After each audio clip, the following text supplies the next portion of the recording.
Hi, Barbara.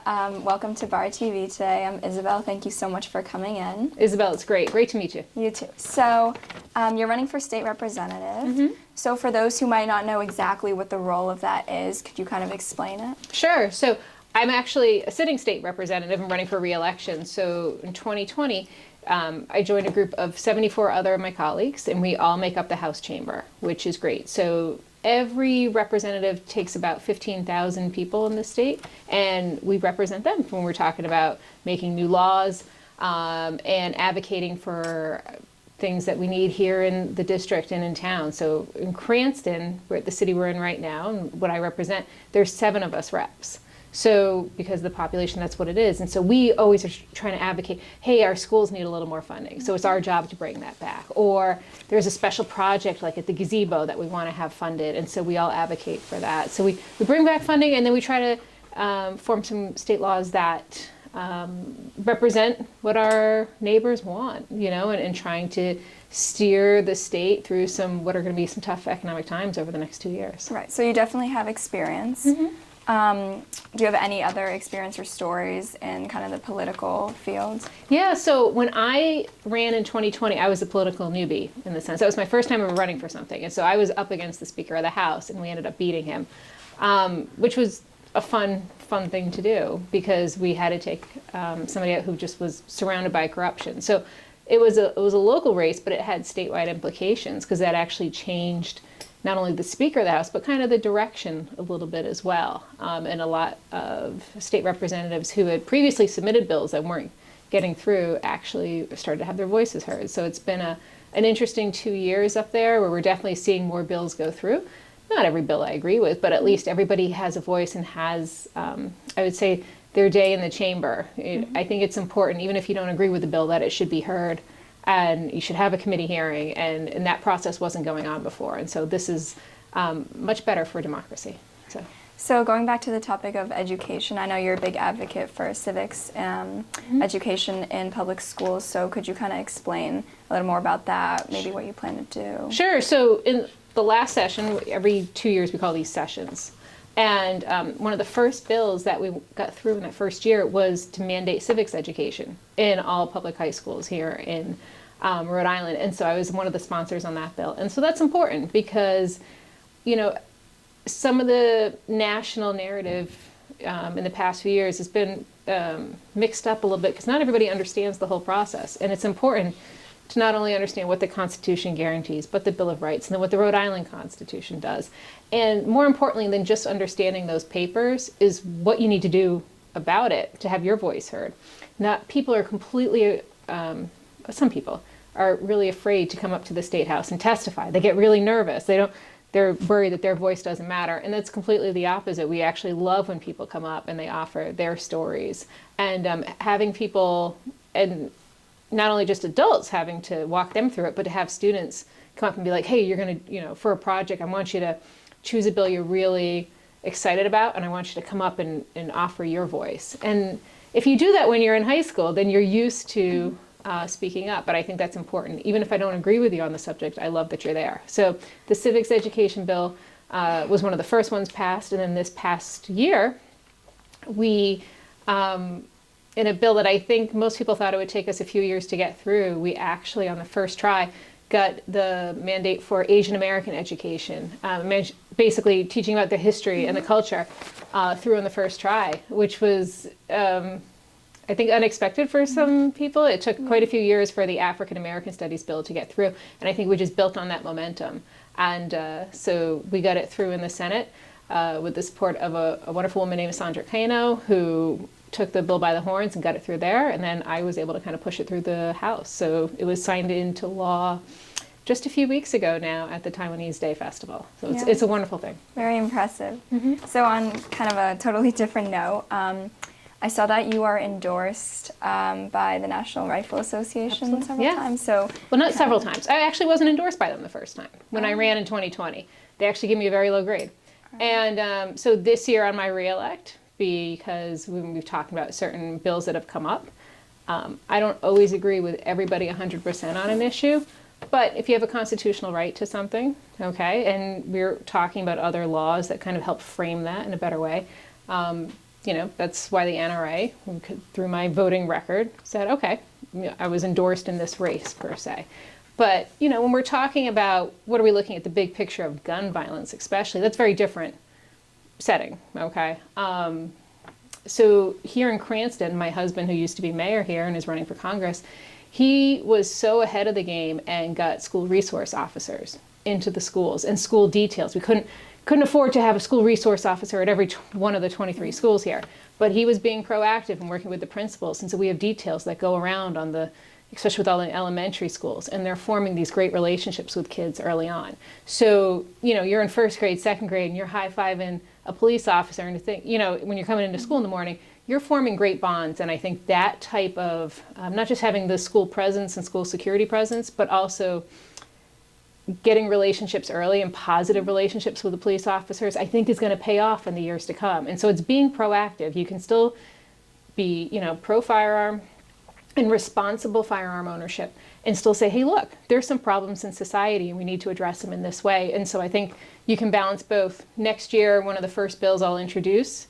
with one of my friends in Providence, he's a high school principal, he's also a state rep. We want to actually fully fund school resource officers for any school that wants it. So that'll be one of our main pushes next year. So you can do both. Right. So, you're the first woman to represent a district. Yeah. Very impressive again. So, if there are any young women out there who maybe want to follow in your footsteps or have some sort of big dream like that, what would you tell them? Do you have any advice? Or? Absolutely. So I'm the first woman to represent District 15 ever. But you know what? Rhode Island is so ahead of the game because we actually almost have parity in the House of Representatives between women and men. It's taken a while to get there, for sure. There were trailblazers back in the 80s and 90s. And I think they would just be so proud right now because oftentimes when women run, they win. We just tell better stories. Sometimes we're a little bit better at forming consensus. Okay, it's a broad brush type of thing, but it's definitely one of those traits that I'd say that people can look at the big picture. And I think people want a lot of kindness in their politics now. I think we're really frustrated with some of the negativity. So I think those are different traits that a lot of women bring to the table. And they have a big holistic picture. So it's not a hard thing to do. The only thing that's hard usually is trying to figure out how you can manage a full-time job and politics, and for some people families and whatnot, responsibilities. So that's usually what kind of holds some women back. But I think that's not the case as much anymore. So speaking of other jobs, you're a physical therapist, right? Yeah. Do you think anything from that job kind of helps you in a political perspective? Absolutely. So I'm a physical therapist at our state's trauma hospital. So I laugh because people tell me, oh, my shoulder hurts. That's not my specialty. I usually treat people when they've had massive strokes or, they're in the car accident, a horrible car accident you see on TV the night before. It's usually my patient the next day. So when you're in a hospital, you have to learn how to prioritize things very quickly and just you have to be very assertive, right? Because I'm holding somebody's ventilator tube while I'm getting them to stand up and start moving, and you have to be very confident in what you do, and I think that helps build that kind of leadership and in control type of mentality that sometimes helps out on the State House floor when you got to lay down the hammer. So I see on your, or not on your website, but on many websites, you're part of many committees. So what committees do you think, are extremely important, are very important to you, that you take a lot of pride in? Yeah, so every 2 years we get assigned different committees if you're reelected and whatnot. And as freshmen, the current speaker wanted us to experience as many facets of the committees as we wanted, type of thing. So we were put on a lot of committees. Sometimes people only be 1 or 2. I was on 5. Just so we kind of learn a whole lot. And so my big ones are corporations, education, and environment. I'm also on small business and special legislation, but those don't meet as frequently. Sometimes we're meeting 1 or 2 times a week on the others. Corporations, we really talk about a lot of insurance regulation, which is really important for us here in Rhode Island. We're talking about health insurance and the overwhelming prices of healthcare premiums and whatnot. So those are really big issues that we get to tackle. In education, we were talking, obviously, the Asian American bill was the big victory this year for myself, but also making sure that we're taking a look at education holistically, career tech, civics, like I said, and making sure that the stories we tell represent our communities. So those are two main ones. And then environment, we have a lot of issues here too. We obviously being the ocean state, okay? We have this beautiful bay and we need to keep it nice and clean, and we're talking about coastal preservation because of rising tides and whatnot. These are all issues that we're tackling now. So it's very important work, although there's a lot of competing interests. So those are my three that I love. So what would you say would be the biggest issue to tackle that you want to prioritize if you are elected into office? So when I'm elected next year, like I said before, I think my partnership with one of the other state reps who happens to be a high school principal, we really want to fund school resource officers. And that is a big one for us. It is a lot of money, and we wouldn't push it on any school that doesn't want it. But I think when we're looking at what's the number one thing I can do to try to keep these kids safe, that would be the biggest one for me, and that'll be my big focus next year. So you're also a part of the Cranston Substance Abuse Task Force, and I know your husband is also a big advocate on the opioid. Yeah. It's a big issue right now. Yeah. So what's your take on that? Yeah. So we have a huge substance abuse task force in Cranston. There's another big one in Coventry too. And what we're trying to do is start in the high school level and say, hey, look, this is when a lot of kids get hooked on marijuana, on other types of drugs, and especially with alcohol. And so we bring in people like Chris Herron, who's a former Boston Celtics player, who knows all about the traps that can send people down, and be like, hey, look, I already messed up once. And he's talking to the kids, and it's different when you're a professional NBA player, right? Coming in and be like, don't screw up like I did, and look how I was able to overcome it. So getting into those kids, knowing that, trying to avoid it in one sense, but also, hey, look, if it happens, these are the resources that happen. We in Cranston here, especially on the western side, sometimes the more affluent family you are, there will be different types of substances just hanging around, or they have more access to different drugs, they can afford them. And so we do have quite a problem here with opioids, and it's something we're addressing through the police department, and not just addressing the criminal side of it, but making sure these people get help too. And that's what we're trying to do in moving the needle. So that's part of the task force as well. Actually, going back to education, because I myself, of course, I'm Chinese.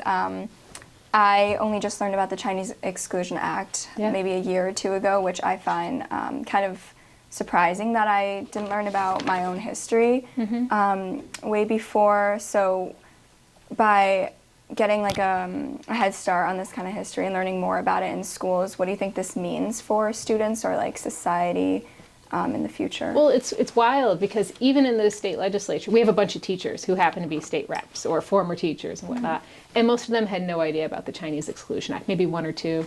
And then talking about, different Supreme Court rulings in the past where Chinese men and women couldn't testify against a white man and woman back in the day. And that was a decision that was actually upheld by the California Supreme Court. And it's not always to say that everything was bad. You have to acknowledge what happened there, but it's also important when we're talking about education to celebrate all the positive contributions. So I always tell people when they're saying, oh, we're dividing people on each other, that's not how we mean it at all. What I'm talking about with this bill is just to teach a more complete view of history. When it comes to, obviously, the Chinese immigrants were really key in building the Transcontinental Railroad. And there's that infamous picture from Monterey Pike where they finished the job, they're putting in that last spike, and 95% of the workers were Chinese. But in that picture, there's not a single Chinese American or Chinese immigrant in there. And what I always tell people is like, look, that doesn't tell the story, and all we're trying to do is make sure that's a more complete story. When we were kind of devising the bill and we're hearing testimony about it, a lot of men or kids who are of Chinese background have never read a book by a Chinese author or any Asian American author assigned in school. They didn't know about that history. And unless your family's bringing that up or you're part of other like Silk Road initiatives, a lot of times you don't realize that. And I think it's important to acknowledge the bad things, but also celebrate all the amazing contributions in science and technology, movies, arts, and make sure, it's really exciting this year that President Biden started to sign the first piece of legislation which we might have an Asian American museum on the mall, and trying to move that forward, because what does that do? It celebrates, it makes people more aware of all the contributions. Mm-hmm. Definitely. So with elections coming up, cybersecurity in elections is a pretty big deal. So kind of what's going on there? What's your view on that? Well, funny you bring it up. So last session, we passed a bill that helps to increase cybersecurity here in Rhode Island. So we actually created a whole task force using the National Guard, the state police, and different initiatives to help back up our election security. It is super important, because if people don't believe that their vote counted or counted correctly, then you lose your whole faith in the system. So I feel pretty confident in what they are doing right now. There's always room for improvement a little bit here and there. But I think we've got the right people at the table, and at the legislature, that people are making those investments. It's not cheap, okay, by any means, but it's worth it to make sure that we have our confidence in our elections, and the people who won are the duly elected officials. That's important. Right. And also the car tax. Yes, we phased it out, yes. Right, so tell me more about that. So that was started by my predecessor, actually, the guy I defeated last time around.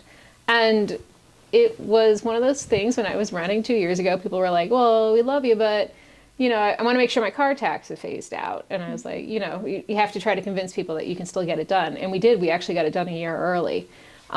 So that's really important to a lot of families when they have, 2 cars for a husband and wife going out and working, and then, their oldest daughter or son now needs a car to go to work and, bring their other sisters. That's a lot of money when you're talking about 3 huge, car tax bills. And I think by phasing it out early, especially in these tough economic times, that's a big relief to middle class America. So that was important. It was prioritized, and we got it done. Right. Would you ever look to bring it back? No, no. A lot of other states don't have it, and I think that instead of just relying on more and more revenue, it's more important to say, let's look at the budget and see where we can cut if we need to live within our means. Every family has to do it, right? We all can't just keep spending, and it'd be great if we all had $200,000, $300,000 each year coming in. Sometimes you just don't have that, so you have to cut back in other places, and that's what the government has to do. So I'm curious then, what is your opinion on the increase of gas prices? Well, that's because there's a lot of really awful policies at the national level that are killing it. It's important that we do a lot of, cleaner energies here in the state. So we got to balance cleaner oils, cleaner natural gas with, bringing up the renewables and making sure those are properly sited. So instead of cutting down forests for solar panels, can we build them on old landfills, like what my husband did here in Cranston? And those are the projects, making sure that they're in areas that weren't already, pristine. That's important so that we can balance renewable energy, and at the same time walk and chew gum, and have oil and natural gas in our market supplies. The problem this year is because there's been such a dramatic swing at the national level, and we're going to go 100% renewable. You can't do it that quickly when the infrastructure isn't there, our electric grid isn't there. And there's going to be a lot of seniors who are on fixed incomes who are going to have trouble heating their homes, and that's because of really wayward policies at the national level, and those need to swing back into a little bit better balance until the infrastructure is there. Can't always do things too quickly. It's incremental is really the way to go. Is this something that your power allows you to address? It's really more of a federal policy type of thing. It's more federal permitting. But at the local level, we have to continue to push, like local zoning and ordinance kind of laws, to say, hey, look, we want to make sure that while we're still working on the oil and natural gas permitting, that we're seeing responsibly sited renewables, and that infrastructure come online as well. Because what happens when you have both kind of like sources coming up, they're going to compete with each other, and prices are more competitive. So it's a good thing in the long run. It's just the speed of it needs to slow down so that everybody can catch up. For those who might be wondering, I think I myself am also wondering, the very controversial topic of abortion rights. It's not that controversial, but okay. Yeah, go ahead. Yeah. What's your view on that, Yeah, so, I'm pro-life. I'm endorsed by the Rhode Island Right to Life. I don't hide from that at all. But I also think the swing on it that we just had is far too severe, far too quickly. Okay. I think that even if you're completely pro-choice, and have no problem with abortion up to the moment of birth, which a lot of people have problems with, but there's one extreme, and then there's some extremes where people are like, oh, we got to criminalize all abortions. Those don't represent exactly. They don't represent mainstream America. Okay, and I myself is more of an incrementalist. Okay, that maybe our abortion laws, with going for unrestricted late-term abortion, that's a lot. Mm-hmm. Maybe if we kind of swung it back towards the middle, where we're saying, hey, look, like using the European model, where people have the right to an abortion early on, okay? And then once you get past that 15 to 20 week mark, say, all right, maybe we reserve those cases of abortion just for life of the mother, rape, incest, common sense things. I think that's where the country can live, mm-hmm. right? And whatever your personal beliefs, you do you. If you don't want to have an abortion, you don't have to.